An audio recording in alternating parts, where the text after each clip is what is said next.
విదేశాల్లో చదవాలనుకుంటున్నారా? అయితే విదేశ్ కన్సల్ట్ ని సంప్రదించండి. Thank you sir. సార్ ఇవన్నీ చాలా సమస్యలు ఉన్నాయి. చాలామంది చాలా సమస్యలు చెప్తున్నారు కదా, అప్లై నో రిప్లై అన్నట్టుగా ఉంది ఇక్కడ. కాబట్టి కొన్ని చెప్పాల్సిన అవసరం ఉంది. నాకు సంబంధించి నా క్యాంప్ ఆఫీస్ గురించి గత 15 నెలల నుంచి రిక్వెస్ట్ చేస్తూ ఉన్నాను. ఆశ్చర్యంగా ఏంటంటే మేము అడిగిన క్యాంప్ ఆఫీస్ గురించి రెవెన్యూ డిపార్ట్మెంట్ దగ్గర సమాచారం ఉండదు, జిహెచ్ఎంసీ దగ్గర సమాచారం ఉండదు. మా నియోజకవర్గంలో ఒక ఈద్గా గ్రౌండ్ ఉంది, రోడ్ నెంబర్ 10లో ఈద్గా గ్రౌండ్ ఉంది అధ్యక్ష. ఆ ఈద్గా గ్రౌండ్లో సిపిడిసిఎల్కి మన ఒక సబ్ స్టేషన్ గురించి ల్యాండ్ అలాట్మెంట్ ఇచ్చారు. అక్కడ ఇప్పుడు రంజాన్ నడుస్తుంది, ఈద్గా గ్రౌండ్ అది.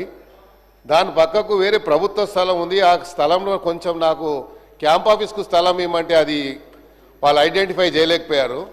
సబ్ స్టేషన్కు నేను లోకల్ ఎమ్మెల్యే ఉంటే నా నాలెడ్జ్ లేకుండా నేను ప్రివిలేజ్ నోటీస్ ఇస్తే కూడా యాక్షన్ తీసుకుంటారో లేదో అని చెప్పి మీది చెప్తా ఉన్నాను. ఎందుకంటే ప్రివిలేజ్ మోషన్ ఇచ్చేటువంటి నాకు నా హక్కు ఉంది కాబట్టి, నా ఫండమెంటల్ రైట్ కాబట్టి నేను చెప్పొచ్చు. కానీ నా ప్రమేయం లేకుండా, నా యొక్క ప్రెజెన్స్ లేకుండా అక్కడ ఫౌండేషన్ వేశారు. నేను పోయి నా రెగ్యులర్ స్టైల్లో పలగొట్టాను పోయి. ఎందుకంటే ఇక నాకు వేరే ఆప్షన్ లేదు కదా సార్. ఆప్షన్ ఉన్నప్పుడు అంటే వేరే తీరు చెప్పొచ్చు. సో మరి మంత్రి గారు ఉన్నారు కాబట్టి, భట్టి గారు ఉన్నారు కన్సర్న్ మినిస్టర్ కాబట్టి వారి నోటీస్ తీసుకొస్తున్నారు అధ్యక్ష. ఇక తర్వాత చెప్తా ఉండు రాజుబాయి నువ్వు సార్. రెండోది అదే చెప్తున్నా, నోట్ అంటారు తర్వాత నోట్ అంటారు రిప్లై వస్తుంది. అబ్బాయి నువ్వు చూడలేదా సార్? ఇంకోటి, నేను రీసెంట్లీ ఒక గవర్నమెంట్ స్కూల్కి వెళ్ళాను అధ్యక్ష. వాళ్ళు ఏదో ఫంక్షన్ పెట్టుకుంటే పోతే అక్కడ ఉన్నటువంటి హెడ్ మాస్టరు ప్రిన్సిపల్ వచ్చి నాకేం రిక్వెస్ట్ చేశారంటే, సార్ మాకు గుడ్లు మిడ్ డే మీల్లో వస్తుండే, ఇప్పుడు మొదలు ఇస్తున్నారు సార్ అని చెప్పింది.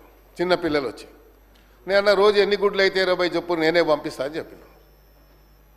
మరి ఆ పిల్లలకు మనం ఇవ్వాలి కదా అధ్యక్ష గుడ్లు, అది ఒకసారి ఆలోచించండి. రెండోది, ఆ స్కూల్స్లలో ROR ప్లాంట్స్ పెట్టమని చెప్పి నేను నా బడ్జెట్ కూడా ఇచ్చాను. మరి ఇప్పటిదాకా బడ్జెట్ నా ఏదైతే రెగ్యులర్గా వచ్చే బడ్జెట్లో ఇచ్చాను. కానీ ఒక ROR ఒకటేమో NBT నగర్లో రౌండ్ టేబుల్ స్కూల్ ఉంది సార్, చాలా పెద్దది, సుమారు 2000 మంది విద్యార్థులు చదువుతారు. జూబ్లీహిల్స్లో అలాగే ఉంది, ఆడ కూడా ROR ప్లాంట్ అడిగాను, అవ్వలేదు. ఇంకోటి, ఇది చాలా ప్రధానమైనటువంటి సమస్య కాబట్టి ఇమీడియట్గా యాక్షన్ తీసుకోవాలి. నోట్ అనేది అది రెగ్యులర్ ప్రాక్టీస్ అధ్యక్ష. నోట్ అంటే మాకు తెలుసు, నేను కూడా మంత్రిగా పనిచేశాను. నోట్ చేసుకుంటామంటాం, బయటికి పోయిన తర్వాత అది డస్ట్బిన్లో వేస్తాం ఆ పేపర్ తీసుకుపోయి. ఇది రెగ్యులర్ ప్రాక్టీస్ కాబట్టి నేను చేశాను కాబట్టి చెప్తున్నా అధ్యక్ష. నేను వాళ్ళని ఎవరిని బ్లేమ్ చేస్తలేను. ఇప్పుడు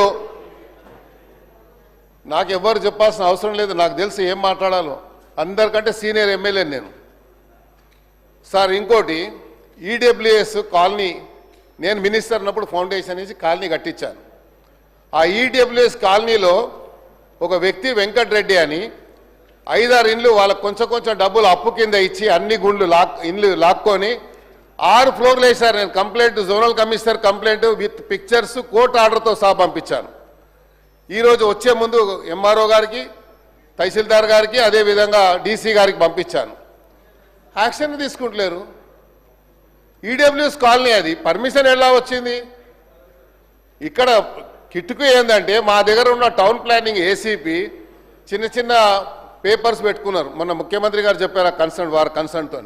అలాంటి వాళ్ళు ఏం చేస్తారు, వాడే సొంతగా స్క్రీన్ ప్రింటర్ దగ్గరకు పోయి పేపర్ తీసి ఇక్కడ ఇల్లీగల్గా కన్స్ట్రక్షన్ ఫోటో తీసి అది CCPకి ఒకటి ACPకి ఒకటి పంపిస్తాడు.